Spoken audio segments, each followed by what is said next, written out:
meus queridos, tudo bem com vocês? Espero que sim! Hoje daremos continuidade aos nossos estudos sobre o mundo grego e falaremos do último período, o período helenístico. Abriremos os nossos estudos com essa obra, retratando aquele que foi uma das figuras mais importantes e ícones do período helenístico, Alexandre o Grande. Por que denominamos esse período de período helenístico? Vejam bem no próximo slide. O período helenístico, ele vai de 338 a.C. a 30 a.C. Helenístico vem do grego helenizen, falar grego, viver como os gregos. Foi Alexandre o Grande o responsável pela expansão dos valores gregos por todo o mundo, já que Alexandre, ao dominar a Grécia, expande esses valores que nos influenciam até hoje.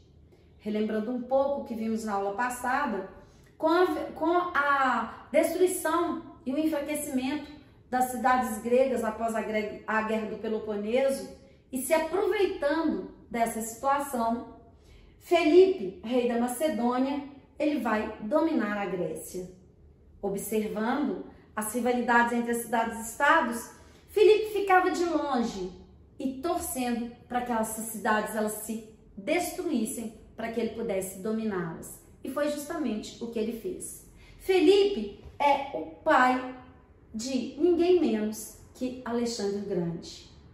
Logo depois do assassinato do rei Felipe, Alexandre assumiria o lugar do pai e perpetuaria esse domínio sobre a Grécia. Aqui, para que possamos compreender melhor o domínio macedônico, vamos entender o que é Macedônia, onde ela se localizava e as razões desse domínio.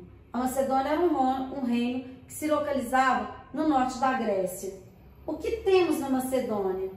Quais são os traços em comum com os gregos? Uma língua semelhante, religião semelhante, arquitetura e uma cultura semelhante. Ou seja, a proximidade geográfica e as afinidades culturais justificam os interesses dos macedônicos em dominar a Grécia. E foi isso exatamente que eles fizeram. Muito bem.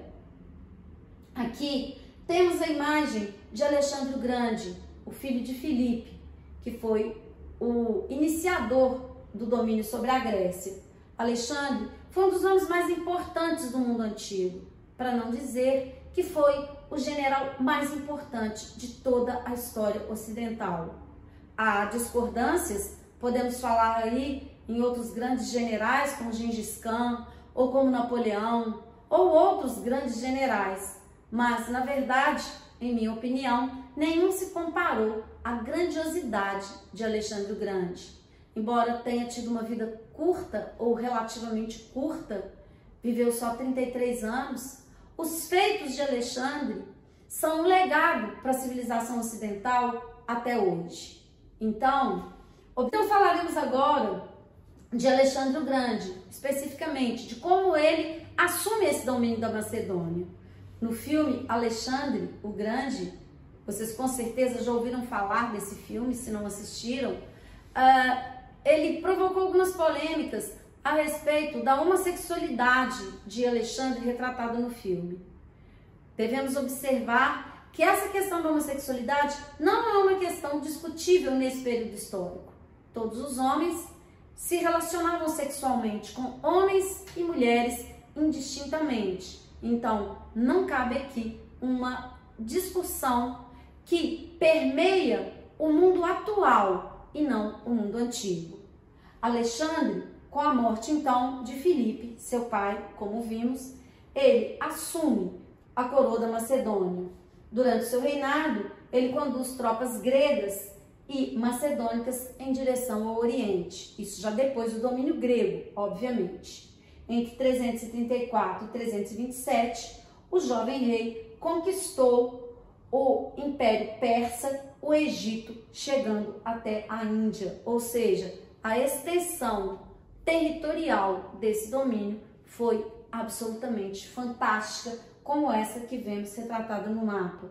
Talvez nenhum general na história tenha conseguido conquistar tantos territórios e tantos povos, assim como Alexandre fez. Bem, mas não gostou da Alexandrina? não. Então vai, tá gravando aí. O projeto de Alexandre, na verdade, era unir as conquistas culturais dos gregos às sabedorias milenares do Egito, da Ásia e da Índia. Ele incorpora, inclusive, em termos de vestimentas, as vestimentas dos persas. Ele vai se casar com duas mulheres persas. Ou seja, então quando falamos da expressão helenismo, estamos falando de um projeto de Alexandre. Que projeto é esse? O projeto de unir as conquistas culturais dos gregos aos saberes também milenares constituídos pelo Egito, pela Ásia e pela Índia. A fusão dessas culturas é que chamamos de helenismo. Com a morte prematura de Alexandre, em 323, os seus generais dividem o império entre si. Temos aí um novo período da história e os gregos seriam agora dominados pelos romanos. Mas isso é assunto de uma próxima aula. Para finalizar os nossos estudos sobre Grécia, falaremos daquilo que foi tema dos nossos estudos iniciais sobre a Grécia. Pedi para vocês estudarem sobre os deuses da Grécia. Cada um fez um estudo e uma pesquisa sobre um deus. Falaremos então agora sobre esse legado fabuloso dos gregos. Vamos para a próxima aula? Um beijo para vocês. Vai. Pessoal, agora deixo para vocês um bônus, um vídeo sobre Alexandre o Grande. Espero que gostem. Para ser um grande líder, você deve deixar a mente controlar seu coração. A inteligência sempre vencerá a força. Compreendeu, Alexandre? A mente controla o coração. Pode deixar, tio Aristóteles. Puxa, a aula de hoje foi tão boa. É como se Zeus tivesse falado comigo. Ei, Playboy, o que você tem aí, hein? Mas olha só. Quem que é essa belezinha aqui, hein? É a namoradinha dele, rapaziada. A inteligência vence a força. A inteligência vence a força. A inteligência vence a força. A inteligência vence a força. A inteligência vence a força.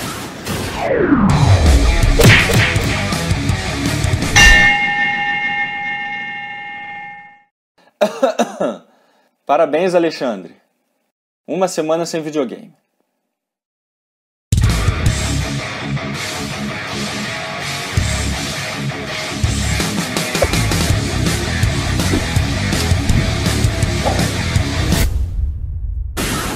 Salve, meus cavaleiros, Thiago aqui, sejam muito bem-vindos ao Impérios AD.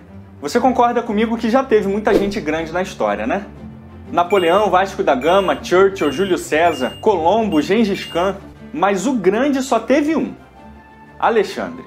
É tipo o sobrenome do cara, não dá pra simplesmente falar Alexandre. Alexandre, como se estivesse chamando o moleque aí da sua rua. Não, tem que ser Alexandre o Grande. É porque ele é o maior rei, guerreiro e general da história da humanidade. E isso é indiscutível, até quem não gosta do cara tem que admitir isso. É porque ninguém na história da civilização humana conseguiu reunir tantas qualidades e conquistar o mundo em apenas 15 anos. E ao mesmo tempo criar o maior império que a humanidade já tinha visto naquela época. E sabe quantas batalhas ele perdeu? Diz aí. Nenhuma. E isso tudo com quantos aninhos? 32. Eu tenho isso e sou só um professor com um canal no YouTube.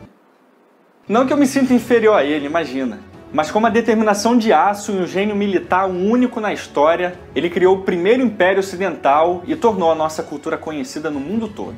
Então, cavaleiros, bem-vindos à série Os Grandes da História, episódio 2. Alexandre o Grande. Alexandre nasceu aqui, na cidade da Macedônia, em julho de 356 AC. Seu pai era Filipe II da Macedônia, que tinha só 8 esposas, mas a melhor era ela, Olímpia, mamãe de Alexandre.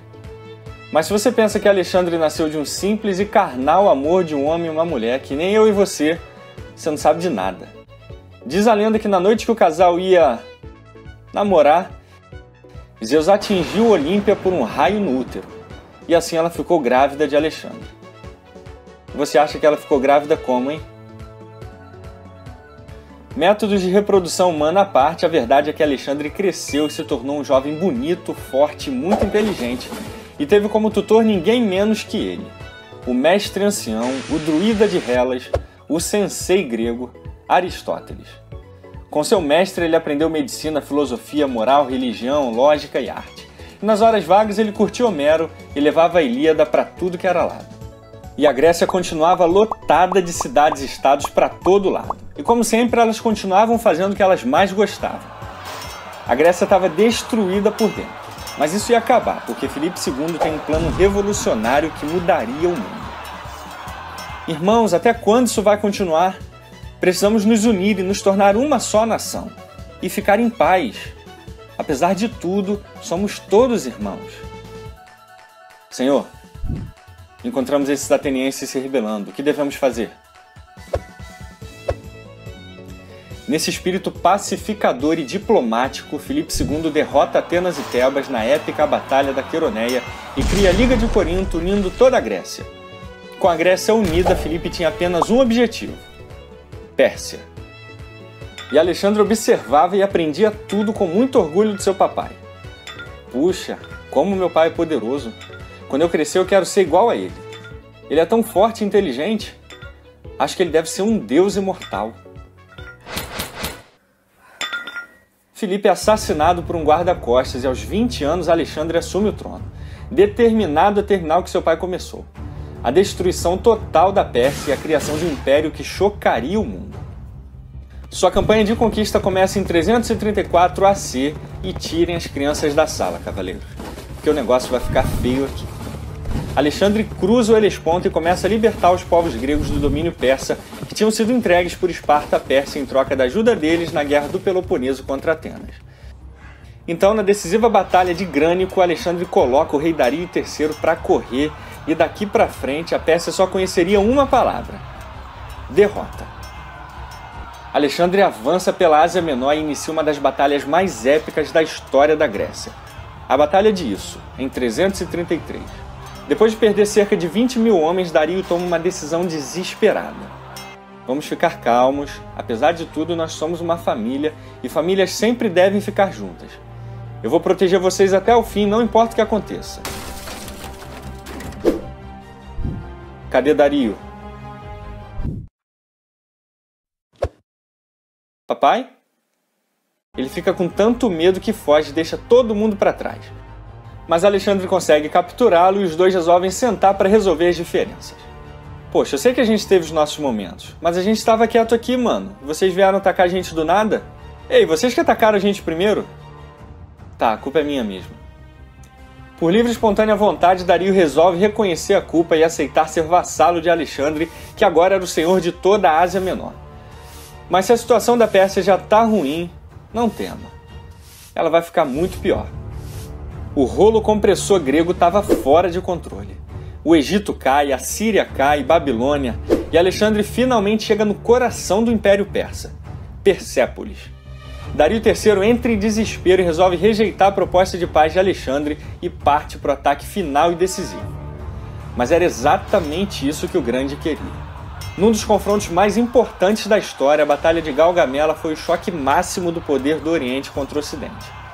Registros antigos dizem que Dario teria reunido um exército de 1 milhão de guerreiros, enquanto Alexandre tinha apenas 47 mil homens. Mas a falange grega era insuperável. Depois da explosão da cavalaria, os gregos cercaram o exército inimigo, que entrou em desespero, e duas coisas podem ter acontecido depois disso. Ou Dario III fugiu de medo e abandonou seus soldados, ou os soldados fugiram de medo e abandonaram Dario. De qualquer forma, deu ruim para a Pérsia, que foi brutalmente massacrada. 90 mil persas mortos e 300 mil capturados. O Império Persa foi enterrado para sempre nas cinzas de Gaugamela e Alexandre se tornou o governante supremo de toda a Grécia e Pérsia. Mas todo esse contato com a Pérsia fez Alexandre ficar um pouquinho estranho. Ele começou a se vestir como os persas, promoveu casamentos entre gregos e persas, Tinha 3 esposas, uma grega e 2 persas. Deu altos cargos no exército para os persas, até começou a adorar os deuses persas. Toque, toque. Quem é? O Hades. Aquela zona e blasfêmia toda deve ter deixado muito grego nervoso, e por isso alguém arquiteta um plano ousado e maquiavélico que faria o mundo grego desabar. Aos 32 anos de idade, Alexandre é envenenado por uma substância mortífera e morre. Ou então morreu porque comeu um frango mal cozido, ou morreu porque pegou malária, ou uma doença sinistra chamada Guillain-Barré, e que nem morrer ele tinha morrido ainda. Mas mataram ele porque enterraram ele vivo. Mas ele já morreu, isso a gente tem certeza. Bônus AD. Em 15 anos de conquistas, Alexandre nunca perdeu uma única batalha. E sua primeira luta liderando o exército macedônio foi aos 18 anos, e depois disso ninguém segurava o cara. Ele colocou mais de 70 cidades com seu nome e teve até uma com o nome do seu cavalo endiabrado, Bucéfalo. E se você até hoje pensava que a cidade de Alexandria no Egito tem alguma coisa a ver com Alexandre, parabéns, você está certo. Alexandre era implacável e nenhum exército conseguiu segurar o cara.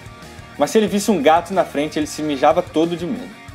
Fidel Castro resolveu homenagear Alexandre colocando o nome dele nos filhos: Alexis, Alejandro e Alexander. Se Alexandre estivesse vivo hoje, com certeza essa seria a maior honra da vida dele.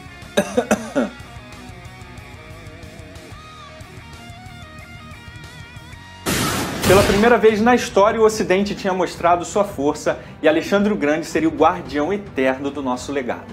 E ele não mostrou só o poder do seu povo, ele mostrou ao mundo a sua arte, a sua cultura, a sua ciência e, o mais importante de tudo, seu modo de vida. Alexandre não criou só a guerra, ele criou um período na história da humanidade. Um período que o seu povo teve que sangrar para construir. Cada grego caído, desde a primeira batalha em Maratona até a última em Gaugamela, cada um deles construiu o nosso mundo, construiu a nossa cultura. E o mais importante de tudo, eles construíram a nossa história. E fechamos aqui, cavaleiros, e como sempre, muito obrigado por tudo. Você cuide a Deus. Calma, fazer esse trabalho todo sozinho é muito difícil, mas felizmente eu tenho apoio de vocês, em especial os cavaleiros apoiadores que patrocinam e financiam o meu trabalho. É graças a vocês que eu consigo fazer tudo isso e levar um conteúdo 100% original que vocês tanto gostam.